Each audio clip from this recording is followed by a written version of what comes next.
The Manson Family, Heaven's Gate, Jim Jones and the People's Temple, David Koresh and the Branch Davidians, the Church of Scientology, the Moonies, the Mormons, all crazy cults, right? You'd have to be an absolute dumbass to join a cult. Jehovah's Witnesses might think that some other religions are cults, but are they themselves a cult? Let's examine the recognized traits of a cult using the B.I.T.E model.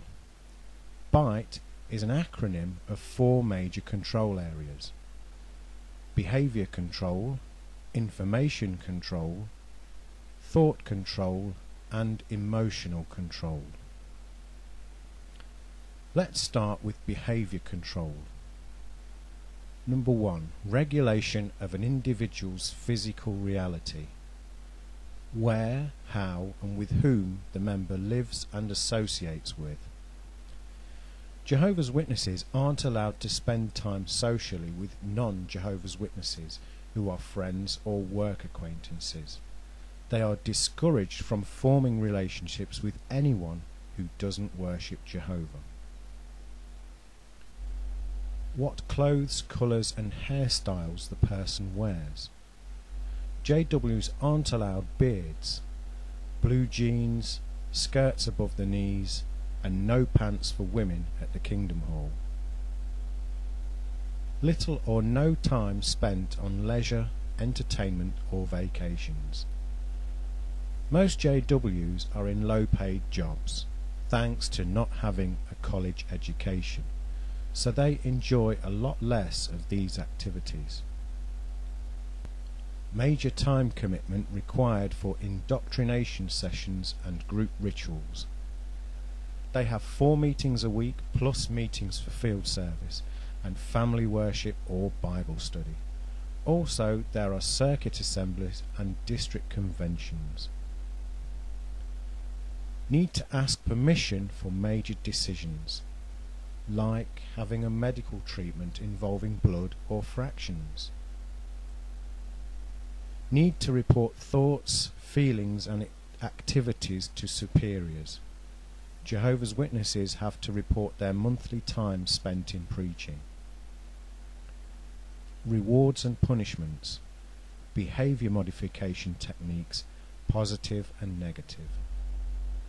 This makes me think of privileges of service in the congregation. Punishments would be reproofs and disfellowshipping. Information control, use of deception, deliberately holding back information, distorting information to make it acceptable. The Watchtower consistently insists that Jerusalem was destroyed in 607 BCE, despite the whole of the archaeological community saying that it happened in 587 BCE.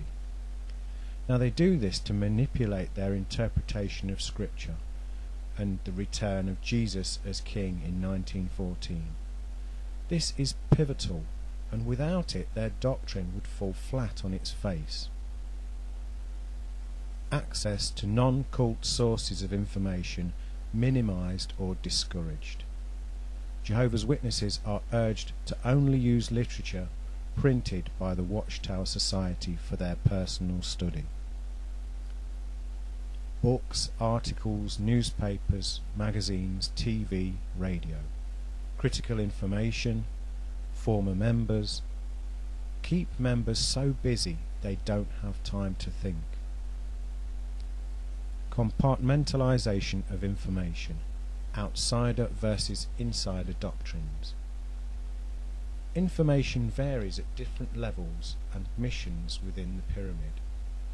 The elders are issued with a secret handbook which the rest of the congregation are not allowed to see. Spying on other members is encouraged. A regime of fear is promoted within the congregations, with brothers openly told to inform on ones that stumble. Extensive use of cult-generated information and propaganda like newsletters, magazines, journals, audio tapes, videotapes, etc. Watchtower has all of these, even indoctrination cartoons for their children. Misquotations, statements taken out of context from non-cult sources, like their misquoting in the literature of scientists like Richard Dawkins, Carl Sagan, Albert Einstein, etc. Thought control, need to internalize the group's doctrine as truth, black and white thinking, good versus evil, us versus them, inside versus outside. They think along the lines of either in the truth or worldly. Adopt loaded language, characterized by thought-terminating cliches. Words are the tools we use to think with. These special words constrict rather than expand understanding. They function to reduce complexities of experience into trite, platitudinous buzzwords. The Jehovah's Witnesses have their very own vocabulary and terminology, which can be confusing to outsiders. Thought-stopping techniques, to shut down reality testing by stopping negative thoughts and allowing only good thoughts. Rejection of rational analysis, critical thinking, constructive criticism. Denial, rationalization, justification, wishful thinking. This goes on within their propaganda and literature. No critical questions about leader, doctrine or policy seen as legitimate. No alternative belief systems viewed as legitimate, good or useful. Jehovah's Witnesses group world religions together into a pejorative, derogatory term, Christendom. They find nothing within other religions as useful, even scorning voluntary work and fundraising for church charities as useless in this dying system of things. Emotional control. Manipulate and narrow the range of a person's feelings. Make the person feel like if there are any problems, it is always their fault, never the leaders or the groups.